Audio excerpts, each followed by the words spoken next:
시간에도 하나님 우리에게 말씀을 주셨는데 말씀이 여러분의 심령에 꿀과 송이 꿀보다 더 달게 느껴지기를 축복합니다. 여러분, 우리 신자는 하나님으로부터 믿음을 받은 자들입니다. 믿음이 내가 만들어낸 것이 아니고 하나님으로부터 받은 자들이에요. 이걸 잊지 마셔야 합니다. 그래서 믿음이 은혜죠. 믿는 자는 모두가 다 믿음을 받은 자들인데 그 믿음이 여러분에게 얼마만큼 가치 있는 것으로 여겨지십니까? 물론 믿음 그 자체로 하나님이 정해놓으신 절대 가치가 있습니다. 그 절대 가치가 돈으로 환산할 수 없지만은 사람마다 믿음을 받았지만은 그 믿음에 대해서 자기 스스로가 자기 믿음에 대해서 가치를 매겨놓고 있어요. 그래서 믿음은 다 동일한 믿음이지만은 그 사람이 그 믿음의 가치를 얼마만큼 생각하고 인정하느냐에 따라서 세상에서의 믿음의 가치는 또 달라집니다. 똑같은 물건이라도 어떤 사람에게는 굉장히 귀한 물건이 되지만은 어떤 사람에게는 별로 가치가 없는 물건이 되어지죠.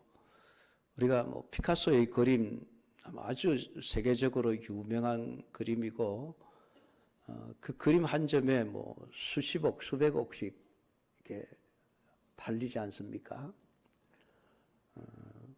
근데 우리 같은 사람은 아무리 그림을 봐도 그냥 조깅에 그림 그려놓은 거예요. 저한테는 별로 그렇게 가치가 없어요. 왜냐하면 제가 그 그림을 꼭 가져야 되겠다 이런 게 없으니까. 사람들이 수십억씩 주고 그림 경매 시장에서 그림을 사는 걸 보면 저는 이해가 안 되죠. 이해가 안 되죠. 저 그림이 정말 저런 가치가 있는가 생각이 되어집니다. 그 그림을 정말 필요로 하고 그 그림의 가치를 아는 사람들에게는 수십억 원을 주고도 사야 될 것이지만은 그 가치를 별로 중요하게 여기지 않는 사람에게는 그게 돈 주고 살 필요가 없는 게 되어지는 거예요. 나와 상관이 없고 관심이 없는 것. 그러니까 하나님이 우리 모든 신자에게 믿음이라고 하는 것을 주셨는데 그 믿음은 절대적인 가치를 가지고 있는 거예요. 원래는 하나님이 우리에게 주실 때는 예수 그리스도의 생명보다 귀한 것이 믿음이거든요. 안 그렇습니까? 그래서 이 생명의 속전이 너무나도 비싸서 사람이 아무리 많은 돈을 주고도 생명을 살 수 없다. 시편에서 그렇게 표현을 해놓고 있습니다. 그런데 그런 생명을 우리에게 가져다 주는 것이 믿음이지 않습니까? 그러면은 이 믿음이 가지고 있는 절대적인 가치는 세상에 모든 돈을 모아놓아도 살 수 없을 만큼 귀한 가치가 있는 것이 믿음입니다. 그러나 받아들이는 내가 그 믿음을 하찮게 여기면은 가치가 없어지는 거예요. 그러니까 여러분 스스로가 하나님이 내게 주신 믿음에 대해서 얼마만의 값을 매긴다면은 얼마나 매길 수 있을까? 값을 한번 매겨 보십시오. 얼마가 될 것 같습니까? 물론 정답은 없어요. 각자 사람마다 그 값의 가치가 달라지기 때문에 그렇습니다. 근데 믿음의 가치를 제대로 아는 사람에게는 정말 그 믿음이 값지고 귀한 것이고 그래서 내 모든 것을 다 주고도 사야 될 것으로 여겨지죠. 그래서 밭에 감추어진 보화를 발견했을 때에 이 보화를 내가 어떻게 처리할 것인가? 그 보화의 가치를 아는 사람은 자신의 전 재산을 다 주고도 그 밭을 사게 되어집니다. 왜냐하면 그 안에 엄청난 자기의 전 재산보다도 훨씬 더 가치 있는 보배가 그 속에 담겨져 있다는 것을 알기 때문에 그렇습니다. 근데 그걸 모르면은 아이 그 밭에 무슨 가치가 있어? 내가 내 집을 다 팔고 재산을 다 팔아서 사야 될 이유가 없는 땅이 되어져 버리는 것이죠. 성경은 우리가 받은 믿음을 가리켜서 보배로운 믿음이라고 표현을 해놓고 있습니다. 이 보배로운 믿음이라고 하는 것은 믿음은 우리에게 정말 셀 수 없는 가치를 지닌 보배라는 뜻으로 우리에게 하신 말씀입니다. 하나님이 그 믿음을 우리에게 그냥 공짜로 주신 거예요. 그러니까 제가 자주 말씀을 드립니다마는 우리가 믿음으로 구원을 받았다라고 할 때 믿음은 하나님이 우리에게 선물로 주신 것이기 때문에 우리는 값없이 받죠. 우리는 값없이 받습니다. 그렇다고 해서 믿음 그 자체가 싸구려는 아니에요. 가치 없는 게 아니라니까요. 그 값을 누가 다 대신 지불하셨습니까? 예수님이 자기의 생명을 주시고 믿음의 값을 지불해 놓으신 거예요. 내가 지불 안 했다 뿐이지 내가 공짜로 구원을 받았다고 해서 여러분 그 구원이 무가치한 게 절대로 아니에요. 그 구원의 가치는 예수님의 생명의 값보다도 비싼 거예요. 그 하나님이 그냥 주시니까 사람들이 이거 믿음을 하찮게 여기는 거예요. 있어도 그만이고 없어도 그만이고 그 공짜로 받아놓으니까 이 가치를 잘 모르는 거예요. 똑같은 물건이라도 이상하게 한국 사람들만 그런지는 모르겠습니다만은 비싼 가격표를 붙여놓으면 불티가 팔린다 그러지 않습니까? 우리 한국 사람들이 가지고 있는 독특한 어떤 그 문화와 관습인 것 같아요. 그래서 저도 하나님이 좀 돈 받고 구원을 팔았으면 좋겠다. 그런 생각을 한 번씩 해봅니다만, 그러면 아무도 살 사람이 없겠죠. 살 수 있는 사람이. 살 수 있는 사람이 없으니까 하나님 우리에게 그냥 주시는 거예요. 그러니까 여러분이 하나님으로부터 받은 그 믿음의 가치를 제대로 좀 파악을 하십시오. 이게 도대체 얼마짜리인지. 그리고 그걸 정말 귀하게 여기십시오. 여러분의 가지고 있는 모든 물질보다도 훨씬 더 값비싼 것이 하나님이 내게 주신 믿음이다. 여러분, 그것을 여러분들이 깨닫게 되기를 축복합니다. 그거 깨달아야 우리가 신앙생활을 제대로 할 수 있는 것이죠. 그리고 믿음은 모든 신자들에게 주신 믿음은 다 가치가 똑같습니다. 사도 바울이 동일하게 보배로운 믿음을 우리와 함께 받은 자들이라 사도 베드로가 일반 성도들을 향해서 우리와 동일한 믿음을 동일하게 받은 사람들이라고 이야기하고 있습니다. 베드로는 나는 사도인데 하나님이 내게 주신 믿음은 당신들 받은 믿음보다 훨씬 더 가치 있는 것이야. 그렇게 말하지 않습니다.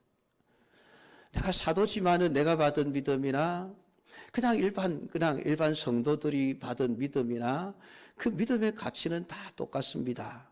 라고 이야기를 하고 있는 거예요. 여러분, 목사의 믿음이라고 해서 더 가치 있는 게 아니에요. 물론 내가 얼마만큼 가치 있게 여기느냐 하는 것은 다른 문제죠.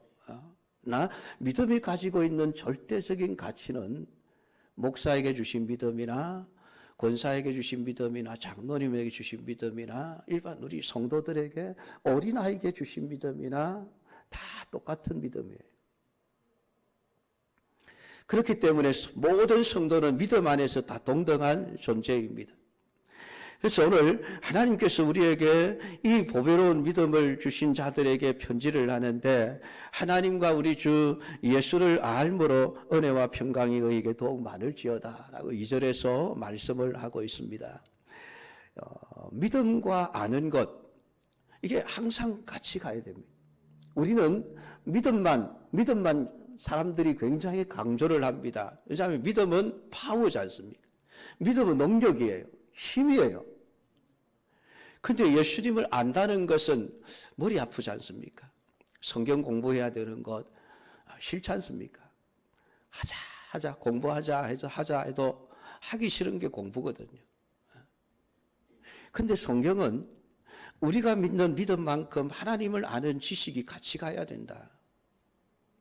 믿는 것과 아는 것이 같이 가야 된다라고 이야기하고 있습니다. 오늘 성경이 하나님과 우리 주 예수를 알므로 말미암아 은혜와 평강이 너희에게 더욱 많을지어다. 하나님을 아는 만큼 하나님의 은혜와 평강이 더욱 많아진다는 거예요. 그러니까 하나님을 아는 우리의 지식이 높아지면 높아질수록 우리가 얻는 은혜와 평강이 더 높아진다는 것이죠. 그러니까 아는 것과 은혜와 평강은 항상 비례합니다. 같이 갑니다. 그래서 성도들이 이걸 알아야 되죠. 내가 믿는 것과 아는 것이 항상 같이 가야 된다는 것. 그래서 에베소서 4장 13절에 보면 우리가 다 하나님의 아들을 믿는 것과 아는 일에 하나가 되어 온전한 사람을 이루어 그리스도의 장성한 분량이 충만한 데까지 이르리니라고 말씀하고 있습니다. 그냥 믿음만 있다고 해서 우리가 온전한 사람이 되는 게 아니에요. 하나님을 아는 것, 성경 공부만 많이 해서 지식만 높아진다고 해서 우리가 온전한 그리스도인이 되는 게 아니에요. 온전한 그리스도인이라고 하는 것은 하나님을 믿는 믿음과 하나님을 아는 지식이 같이 가야 되는, 같이 자라야 되는 거죠. 그리스도의 온전한 분량에 이르기까지 자라야 합니다. 그게 온전한 그리스도인이에요. 믿습니다. 믿음만 크고 성경을 모르면은 어떻게 될까요, 여러분? 마치 핸들이 고장난 자동차와 같아집니다. 믿음은 좋은데 성경을 모르면은 방향성을 잃어버려요. 믿음의 방향을 잃어버리고 믿습니다 하고 무조건 그냥 밀고 나가는 거예요. 그러면 방향을 잃어버린 자동차가 결국은 사고 낼 수밖에 없죠.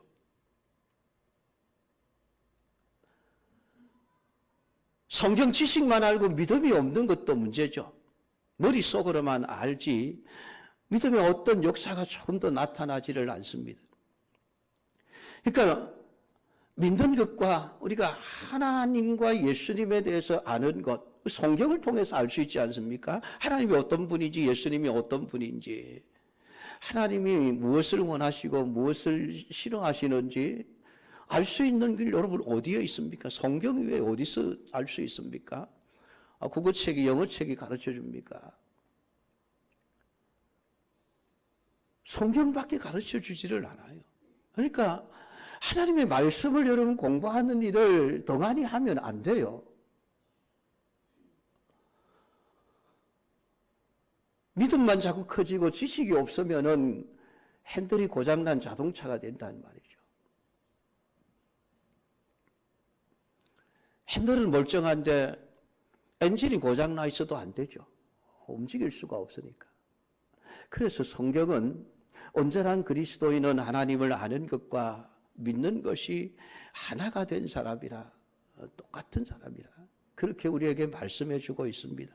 오늘 본문에서는 예수 그리스도를 아는 것, 하나님을 아는 것이 우리로 하여금 은혜가 더 많아지게 하고 또 평강이 더욱 많아지게 한다라고 오늘 베드로를 통해서 하나님 말씀을 해주고 있습니다. 그러니까 하나님과 예수님을 아는 성경적인 지식과 또 우리의 은혜가 더 같이 가는 게 같이 가는 것. 우리가 은혜를 어디서 얻습니까? 물론 은혜를 받는 방편은 여러 가지가 있겠죠. 뭐 기도를 통해서도 은혜를 받고 하지만은 하나님의 말씀을 통해서 우리가 정말 하나님의 은혜를 알아가는 것도 있습니다. 그래서 말씀과 기도와 성례라고 하는 이 세 가지가 우리 교육주에서 말하는 은혜 받는 방편이에요.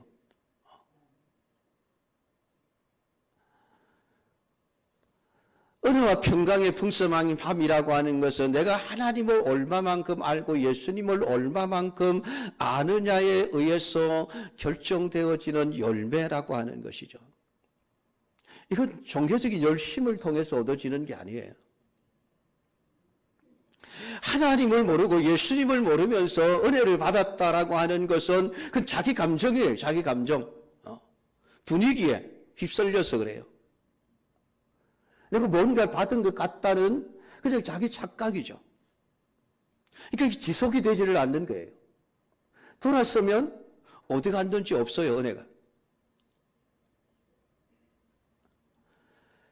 지금 사도 베드로는 하나님과 예수님을 아는 것을 아주 중요한 사실로 언급을 하고 있습니다. 그런데 사람들은 이걸 자꾸 소홀히 여기는 거예요. 그저 믿음을 믿습니다라고만 하면 끝나는 줄로 아는 거예요. 아니 어쩌면 우리는 평생을 교회 다녔으니까 누구보다 하나님을 잘 안다고 생각하는지도 몰라요. 나 예수님 잘 알아. 그렇게 생각하는지도 모르겠습니다만은. 그래서 하나님을 더 이상 몰라도 돼. 알 필요성을 느끼지 못하기 때문인지도 모릅니다만은. 여러분이 정말 더 이상 하나님을 알지 못할 정도로 하나님을 안다면은 그것보다 더 좋은 일은 없죠.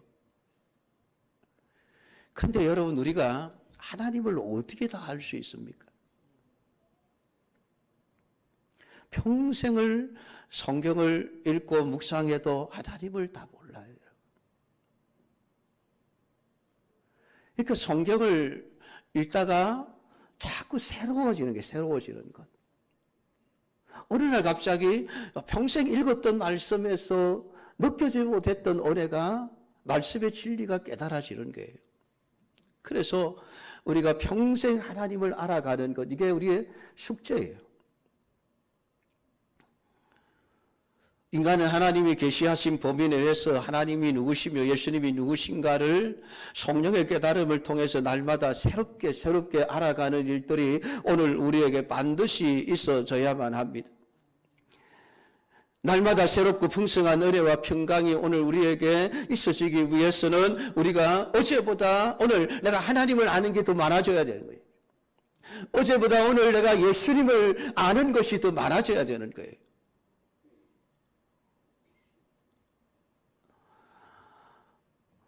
근데 이런 사실에 대해서 별로 중요하게 여기지 않고 그저 펄쩍펄쩍 뛰기만 하면 그게 은혜인 줄 아는 그런 생각에 빠지면 안 됩니다. 은혜와 평강은 하나님을 알게 됨으로써 보게 되어지고 얻게 되어지는 것이죠. 예수님은 영생은 참 유일하신 참 하나님과 그의 보내신 자 예수 그리스도를 아는 것이다 라고 말씀을 하셨습니다. 신자의 신앙생활에서 아는 게 굉장히 중요해요. 아는 것. 근데 우리는 아는 걸 자꾸 소홀히 합니다. 먹고 살기 바쁘니까, 지겨우니까, 재미가 없으니까 라는 핑계를 대죠, 우리는. 그러니까 우리가 은혜와 평강을 구한다면은 먼저 나는 하나님을 제대로 아는가? 그 질문을 먼저 던져야만 합니다. 하나님을 알려고 하는가? 은혜와 평강을 얻고자 하는가? 그 말씀은 너는 하나님을 알고자 하는가? 라는 질문과 같은 거예요. 그러면 하나님을 안다는 것이 무엇입니까? 오늘 3절은 그 신기한 능력으로 생명과 경건에 속한 모든 것을 우리에게 주셨으니 이는 자기의 영광과 덕으로서 우리를 부르신 이를 알므로 말미암음이니라 라는 말씀을 하고 있습니다. 하나님의 신기한 그 능력과 그 능력으로 우리에게 주신 모든 것들을 아는 것, 그것이 하나님을 안다는 것이죠. 오늘 이 3절에서 우리가 알 수 있는 하나님의 신기한 능력으로 행하신 일이 무엇입니까? 하나님의 능력으로 우리에게 생명을 주셨다고 성경을 기록을 하고 있습니다. 생명 주셨다, 예수 믿고 영생 얻었다는 것을 누구나가 다 알고 있죠. 오늘 우리가 하나님을 안다는 것은 하나님이 나에게 행하신 일이 무엇인가를 아는 거예요. 하나님이 나에게 그 생명을 주셨는데 이 생명을 내게 주신 것이 여러분 얼마나 신기한 능력입니까? 일반적인 그런 어떤 법칙이 아니죠. 인간의 법칙을 뛰어넘어서 하나님의 그 신기한 놀라운 능력으로 우리에게 생명을 주신 것입니다.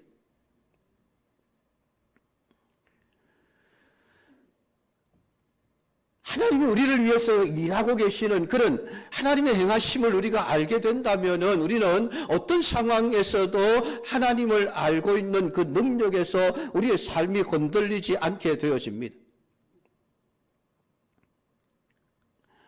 오늘 신자는 하나님이 행하신 일을 알게 되면 피조물로서 우리가 얼마나 경건하지 못하고 얼마나 불의한 자들이었던가를 알게 될 것이고, 그런 우리에게 생명을 주신 것이 얼마나 놀라운 일인지를 알게 될 것이고, 그것을 알면 하나님의 은혜가 우리의 심령 속에 정말 우리의 심령 전신을 다 점령해버리는 이러한 경험을 하게 되어집니다.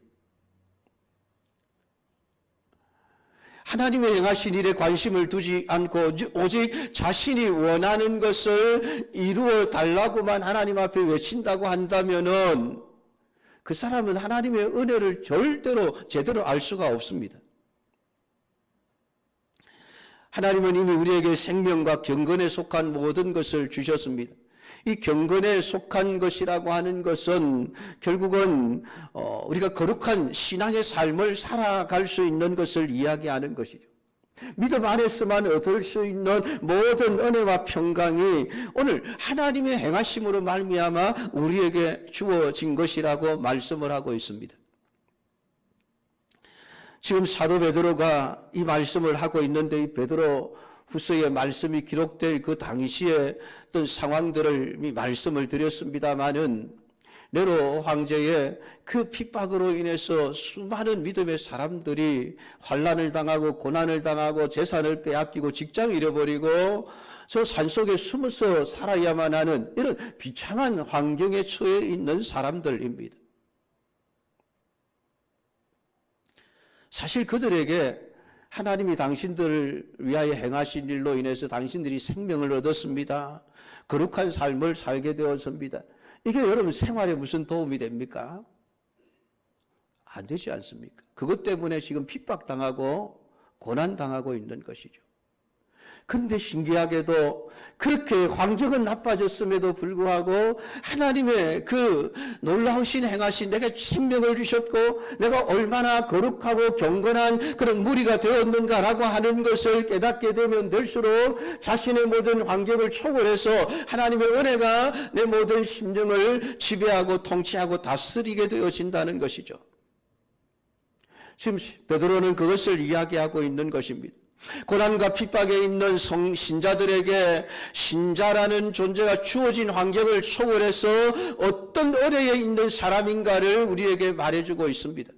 그러니까 하나님이 주신 참된 생명과 경건에 속한 모든 것을 알게 되어지면은 우리는 모든 환난과 핍박과 고난들을 충분히 이겨낼 수 있고 견뎌낼 수 있습니다라는 이야기를 하고자 하는 것이죠.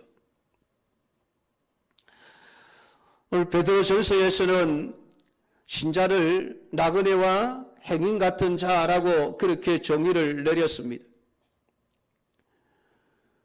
베드로후서에서는 그 신자가 걸어가는 그 길이 고난의 길이지만은 그 속에서 하나님이 우리에게 주시는 은혜와 평강이 더 풍성하게 누리는 삶이 될 수 있음을 우리에게 가르쳐주고 있는 것이죠. 그러기 위해서 하나님을 제대로 알아야 합니다라는 이야기를 하고 있습니다. 하나님은 우리에게 많은 것을 주셨는데 정작 우리는 어떠합니까? 받은 자로 살아가고 있습니까? 아니면은 못 받은 자로 살아가고 있습니까?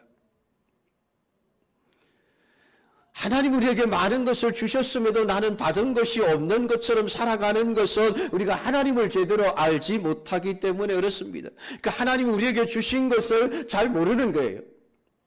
그러니까 받은 게 없다고 생각하는 겁니다.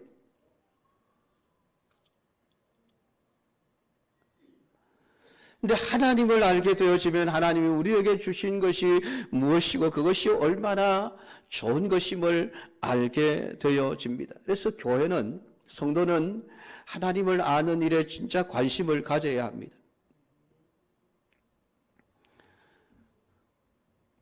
사절을 보면 이로써 그 보배롭고 지극히 큰 약속을 우리에게 주사 이 약속으로 말미암아 너희가 정욕 때문에 세상에서 썩어질 것을 피하여 신성한 성품에 참여하는 자가 되게 하려 하셨느니라 라고 말씀을 하고 있습니다.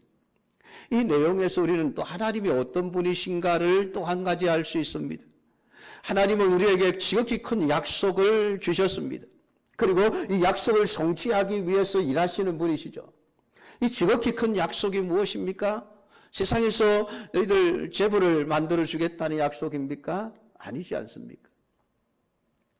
베드로전서에서 말씀했던 것처럼 썩지 않고 쇠하지 않고 약해지지 않는 영원한 천국의 소망에 대한 약속이죠.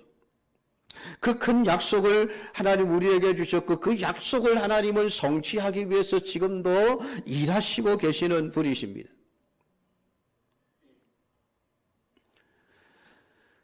그렇기 때문에 하나님이 우리가 이 약속 안에서 살아갈 때에 우리가 어떤 길을 걸어가야 될지를 우리에게 가르쳐 주시는 것이죠. 그러니까 우리가 피해야 될 것이 무엇인가를 깨닫게 하십니다. 너희가 정욕 때문에 세상에서 썩어질 것을 피하여.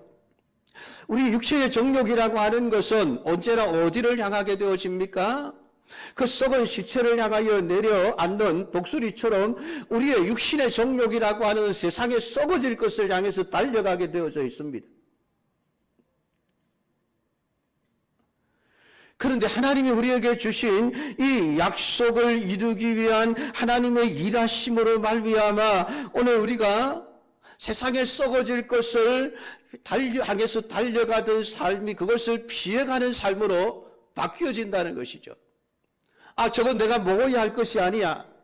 저건 내가 취해야 할 것이 아니야를 깨닫게 되면서 그것을 피해서 가는 길로 걸어가게 되어지는 것이죠.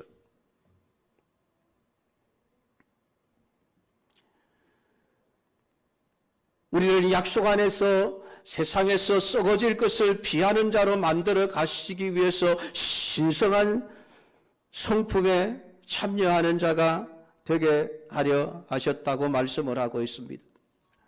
사랑하는 성도 여러분, 신자가 바라보아야 할 것은 세상에 썩어질 것이 아닙니다. 영원한 하나님 나라의 것이죠.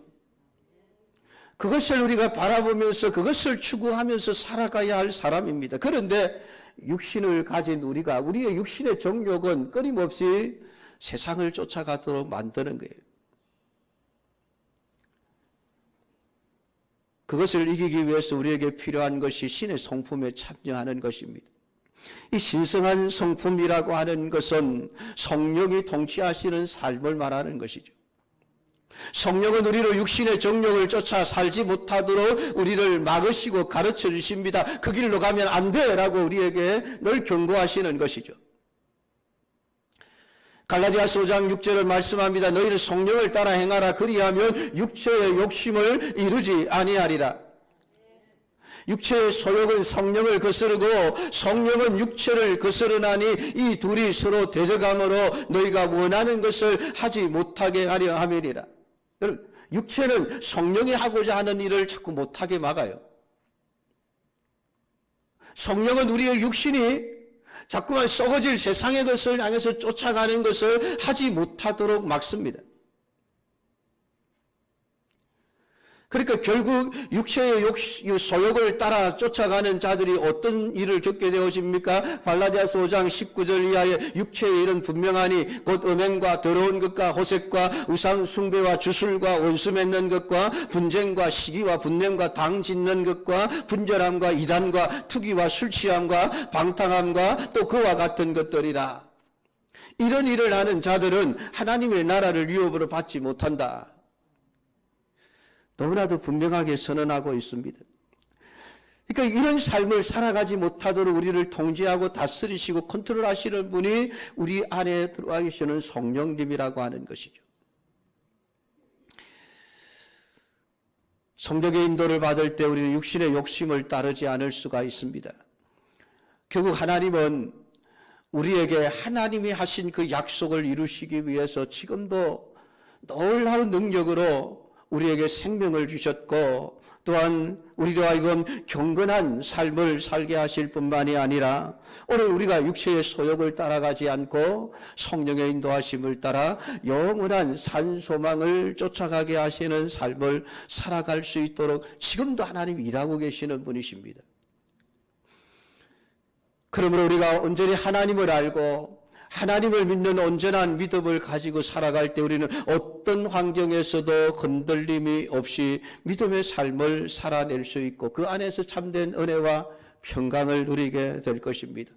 오늘 이 말씀을 여러분들이 묵상하면서 하나님을 아는 것 우리에게 얼마나 중요한 것인지를 여러분 깨닫고 날마다 하나님을 알아가면서 성령의 충만함을 통해 여러분이 피해야 할 것을 피하여 오늘 우리가 걸어가야 할 온전한 참된 신앙의 길을 걸어가시는 우리 모든 성도들이 되기를 주님의 이름으로 축복합니다. 기도하겠습니다. 하나님